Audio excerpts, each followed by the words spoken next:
Не думаю, що люди розуміють, як один інвертор змінив усе для Юрія та його міста. Це історія, яку ви мусите почути. У тихому містечку, затиснутому серед вічно-зелених лісів, Юрій стикався з величезними рахунками за електроенергію та турбувався про довкілля. Одного вечора за чашкою чаю він дізнався про компанію, яка встановлює інвертори та сонячні панелі. «А чому б не спробувати?» – подумав він. Після дзвінка до КНК вони встановили систему, і радості Юрія не було меж. Енергія безкоштовна. Невдовзі цікаві сусіди почали розпитувати про його нову систему, що викликало атмосферу захоплення та єдності.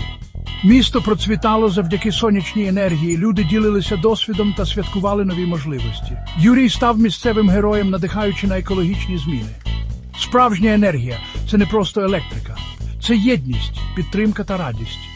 Юрій та його місто знайшли справжнє щастя, заряджене сонцем разом з КНК.